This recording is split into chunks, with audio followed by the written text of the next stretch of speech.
एक बड़ा सुंदर चरित्र। एक बार माता पार्वती जी ने शिव जी से संसार में सुख और दुख के बारे में स्मरण किया। आवाज बढ़ाओ। शिव जी से सुख और दुख के विषय में माता पार्वती जी ने प्रश्न किया। थोड़ा ध्यान से सुनना, बड़ा अच्छा चरित्र। काशी में नंदन वन में भगवान शंकर और पार्वती बैठे हैं।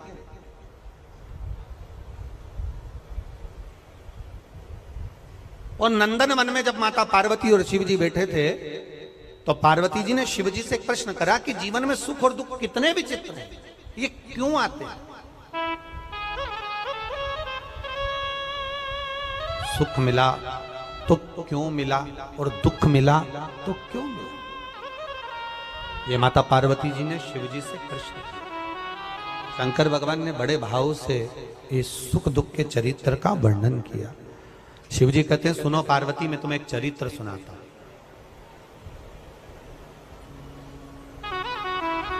नंदनवन काशी में बैठे हैं।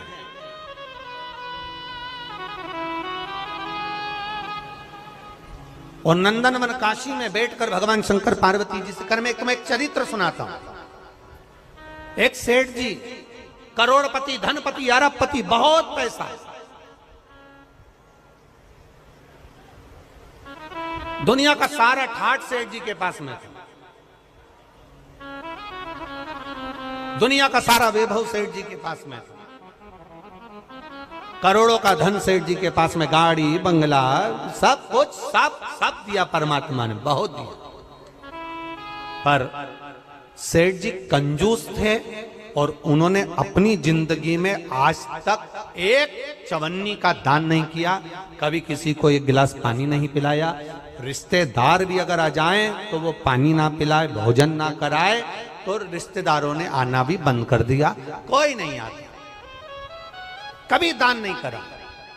और उसके यहाँ का नियम था, सेठ जी के 3 बेटे, सेठ जी के तीनों बेटों में से 2 बेटों की शादी हो गई, एक बेटा कुंवारा था, सबसे छोटा वाला। छोटे बेटे की शादी होना थी, सेठ जी ने संबंध देखा और बच्चे का विवाह करा। छोटी बहू घर के अंदर आ गई। छोटी बहू आई तो घर की जो जेठानियां थी, दोनों जेठानियों ने छोटी बहू को अपने कमरे में बिठाया और बिठाकर समझाया, सुनो,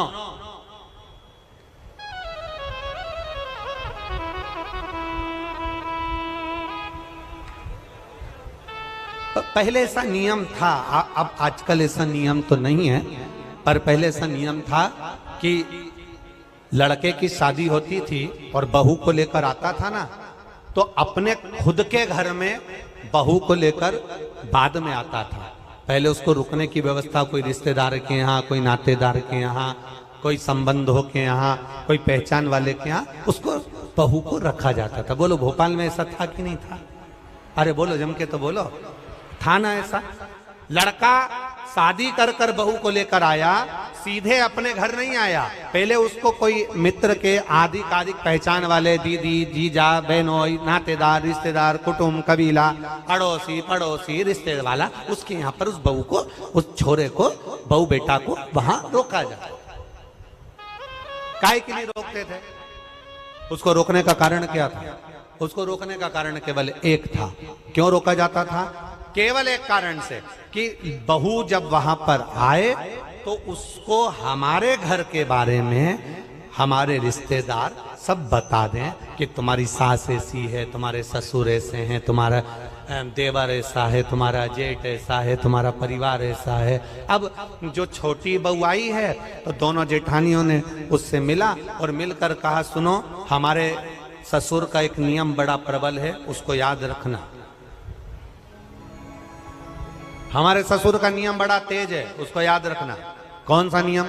छोटी बहू ने पूछा कि तुम्हारे यहाँ का नियम क्या है? तो हमारे ससुर का एक नियम है, कभी जिंदगी में अगर घर में रहना है तो दान बिल्कुल, बोलो बोलो, जम के बोलो, नहीं करना। एक रोटी का भी दान मत करना। अगर डब्बे में रोटी बच जाए तो दूसरे दिन उस रोटी को मिक्सर में पीस के चूड़ा बना के खा जाना, पर गाय को भी मत देना। ये हमारे ससुर का नियम।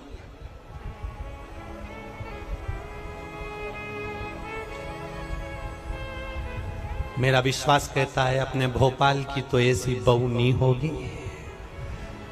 और ना ऐसा कोई रिश्तेदार होगा कि रोटी गाय को भी ना दी जाए, कुत्ते को भी ना दी जाए और पक्षी को भी ना दी जाए। एक विश्वास कहता है मेरा, भरोसा कहता है मेरा, और हमारा भरोसा ये कहता है कि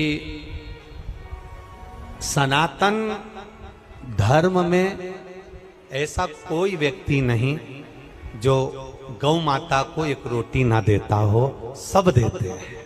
सनातन धर्म में ऐसा कोई, हम दूसरे की कोई बात नहीं कर रहे, हमें अपने घर से मतलब है, हमें अपने घर से।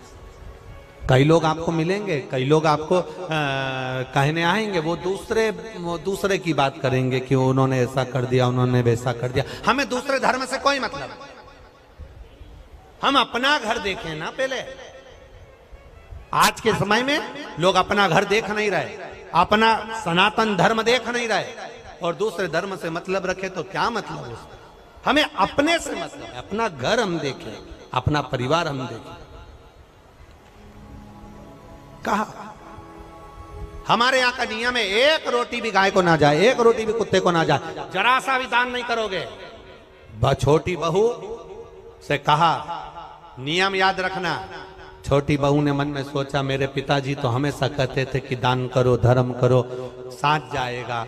दान करोगे साथ जाएगा, रोटी खिलाओगे साथ जाएगा, किसी को पानी पिलाओगे साथ जाएगा। ये बाकी का तो सब यहीं छूट जाएगा। बाकी का जो तुमने दान धर्म पुण्य करा, कथा सुनी, स्मरण करा, कीर्तन करा, मंत्र जाप करा, दान दिया, यही तो साथ जाएगा। अब इस छोटी बहू के पिताजी ने ये समझाया था और ससुर जी कह रहे कि एक अन्न का दान नहीं होना चाहिए, 1 रुपया दान नहीं होना चाहिए।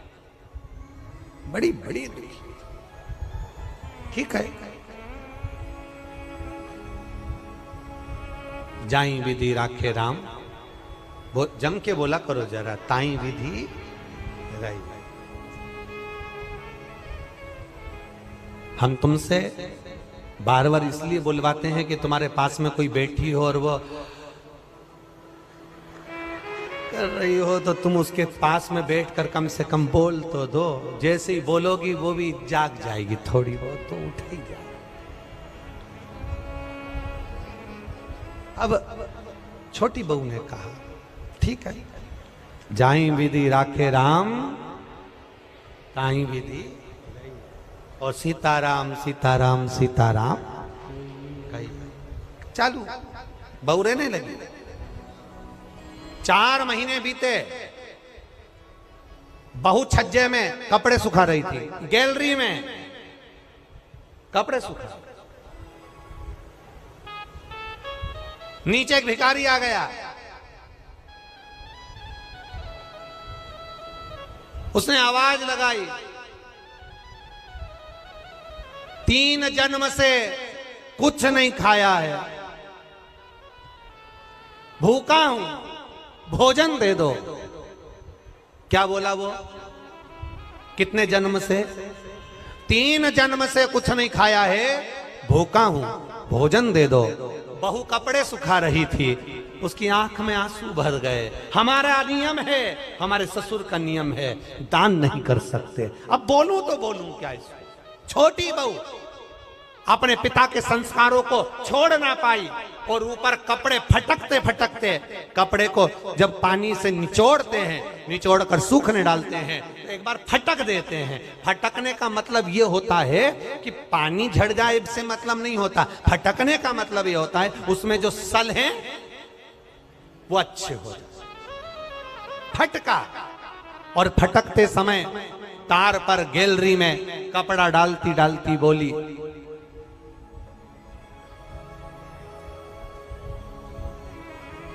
बासी खाना खा रहे हैं, कल हमारा उपास है। क्या बोली? आप भी बोलो, जम के बोलो।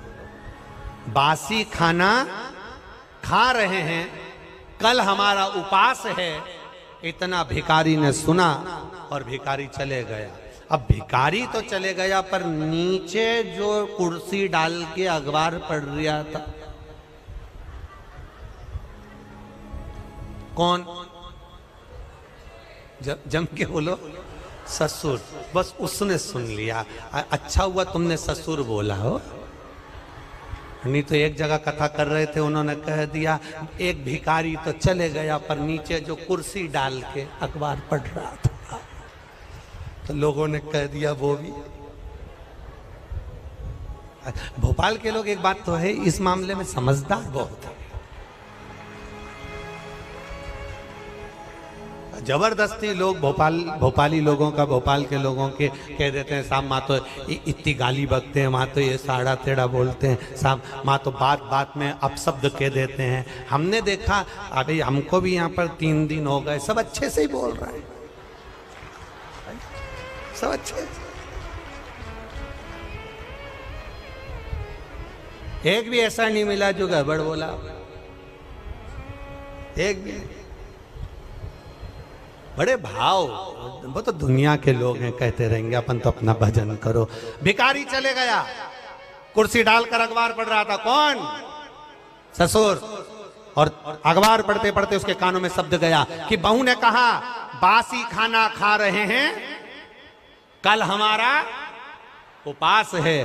भिखारी तो गया, ससुर को क्रोध आ गया और ससुर को गुस्सा आया। बताओ, कल की आई बहू 4 महीने नहीं हुए, इसको कौन सा बासी खाना खाने को दे दिया और कौन सा इससे उपास करवा दिया? इतना अच्छा खाना मिल रहा है, रोज ताजा खाना खा रही है, अच्छे से रह रही है, इसका पति कमा रहा है और हम उपास करा रहे हैं। ससुर को क्रोध आया, उसने दोनों बहुओं को बुलाया। बड़ी बहुओं को बुलाकर कहा अब इस बहू को मैं अपने घर में नहीं रख सकता, क्योंकि इसने मेरी बदनामी कर दी एक भिखारी के सामने, मेरी बदनामी कर दी है भिखारी के सामने।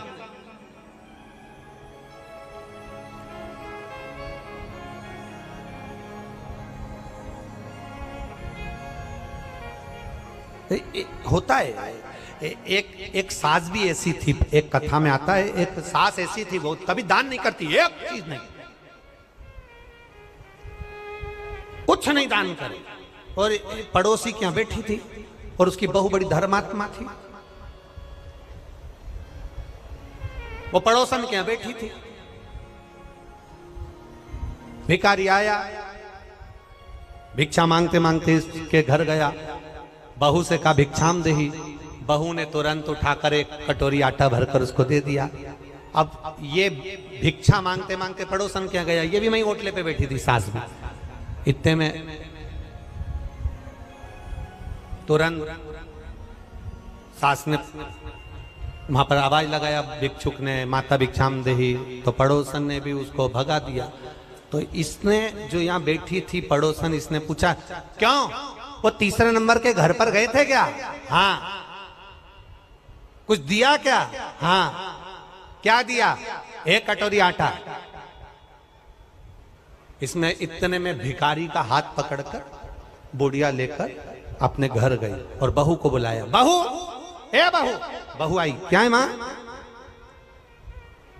तूने भिखारी को 1 कटोरी आटा दिया? हाँ। किससे पूछ के दिया? किसी से नहीं, अपना घर है, दान करना चाहिए। इतने में सास को गुस्सा आया और भिखारी से कहा, भिक्षुक से कहा, तुमने मेरे घर से आटा लिया? हाँ। वापिस दो।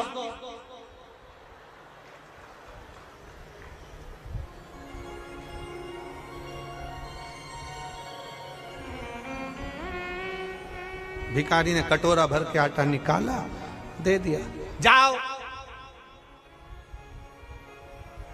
इस घर में मेरी चलती है, मैं बोलूंगी तो बहू आटा देगी और मैं बोलूंगी तो नहीं देगी। जाओ, मैं जब तुमसे बोलूंगी तुम आओ, तुम आना, फिर मैं आटा। अब भिखारी ने फिर बोला माता भिक्षाम देही। सास ने कहा कटोरी भर के आटा दो। बाहर खड़े भिखारी ने सास से पूछा तुम ऐसा क्यों करी? सास ने कहा आज से ही नई नवेली बहू की घर में चलने लगेगी तो मेरी कभी नहीं चलेगी, इसलिए मेरी चलना चाहिए, इसलिए मैंने ऐसा मेरी चलना चाहिए। अब ससुर जी बैठे थे, ससुर ने बहुओं को बुलाया, इसने तुम्हारी इज्जत खराब कर दी। ये कह रही है कि बासी खाना खा रहे हैं और कल हमारा उपवास है। बताओ कौन सा बासी खाना खिलाया इसको? कल की आई हमें बदनाम कर रही है। अब तुरंत ससुर ने पत्र लिखा और समधी जी को भेजा, आप अपनी लड़की को लेकर चले जाओ क्योंकि ये हमें बदनाम कर रही है, ऐसी लड़की हमें नहीं रखना, हम इसको ताजा खाना खिलाते हैं, ये बासी खाना खाने की बात करती है। एक भिखारी को इसने ऐसा ऐसा बोला है और समधी के पास पत्र गया। समधी की आंख में आंसू भर गए, मेरी बेटी को 4 महीने हुए हैं शादी को, कैसे लेकर आ जाऊं? और मेरी बेटी ऐसी है ही नहीं, मैंने उसको संस्कार दिए हैं, वो कभी गलत कर ही नहीं सकती, ये मेरा विश्वास कहता है, ये मेरा भरोसा कहता है। मैं कैसे कह दूं कि मेरी बेटी ने कुछ गलत कहा होगा, कि मैं भूखी मर रही हूं या मेरा उपवास कर रही हूं या हम बासी खा रहे हैं? ये मेरी बेटी बोल नहीं सकती, भले बासा खा लेगी पर बोल नहीं सकती। आखिर हुआ क्या है? ससुर ने, समधी ने पंचायत बिठाई और पंचायत में बैठे हुए लोगों से कहा क्या मेरी बेटी ऐसी है? नहीं, तुम्हारी बेटी तो संस्कारवान है, ऐसा बोल ही नहीं सकती। बुलाओ समधी को। और बुलाया सेठ जी को। बोलो सेठ जी क्या बात है? सेठ जी ने कहा ये खड़ी लड़की, ये खड़ी मेरी छोटी बहू, इसने भिखारी से कहा हम बासी खाना खा रहे हैं और कल हमारा उपवास है। पूछो नहीं बोला क्या इसने? रोज ताजा खाती है, चाय बनाकर पीती है, दूध पीती है, गरम गरम भोजन करती है, फिर इसने कैसे कह दिया कि बासी खाना खा रहे हैं और कल हमारा उपवास है? इतने में पंचायत ने बेटी से पूछा, बेटी बता कि बासी खाना खा रहे हैं, कल हमारा उपवास है, तूने भिखारी से ऐसा क्यों कह दिया? बेटी कहती है मेरे पापा कहते थे ये जो मकान दिख रहा है, जो ये दुकान दिख रही है, जो ये गाड़ी दिख रही है, ये हमने पूर्व में करा होगा, बासी है, पुराना करा था तो आज मिल गया और अगर आज नहीं करेंगे तो कल भूखे मरना पड़ेगा, इसलिए उपवास करना पड़ेगा। ये बासी है, 50 लाख की गाड़ी में घूम रहे हो, समझ लेना पूर्व का हमारा पुण्य है। अच्छा भोजन कर रहे हो, समझ लेना पूर्व का हमारा पुण्य है। खूब धन है तुम्हारे पास में, समझ लेना पूर्व का हमारा पुण्य है। आज अपना राशि ठाठ है, ये पूर्व का पुण्य है। हमने पूर्व में कुछ अच्छा करा होगा, बासी खाना खा रहे हैं, पूर्व का करा था, आज हमें सुख मिल रहा है। और अगर आज हम दोनों हाथों से नहीं करेंगे तो कल 3 बत्ती चौराहे पर कटोरा लेकर भीख मांगते हुए भूखे मिलेंगे। पूर्व का कर्म है हमारा। आपको लोग सलाम ठोक रहे हैं, आपको लोग नमन कर रहे हैं, आपको लोग प्रणाम कर रहे हैं, आपको लोग दंडवत कर रहे हैं, आपको लोग नमन कर रहे हैं, आपकी लोग बात सुन रहे हैं, आपका जय जयकार हो रहा है, आप गाड़ी में घूम रहे हैं, 4-4 बंगले आपके पास में हैं, खूब अच्छा मकान, खूब अच्छी पत्नी, बच्चे, परिवार, कुटुंब, कबीला सब अच्छा मिला है। समझ लेना उस परमात्मा की कृपा है। दोनों हाथों से पुराने समय में करा था इसलिए आज मिल गया। आज दोनों हाथों से करते हुए चलना तो अगला जन्म जब मिले तो भगवान फिर टूटमान होकर देता चले, इसलिए दोनों हाथों से लुटाते चले। आज बासी खाना बोलो बोलो जम के खा रहे हैं। पति अच्छा मिला है, समझ लेना अच्छा परिवार मिला है, समझ लेना अच्छा घर मिला है, समझ लेना सुनने को कथा मिल रही है, समझ लेना पूर्व में कुछ अच्छा करा होगा, आज मिल रहा है। पूर्व में अच्छा करा आज मिल रहा है।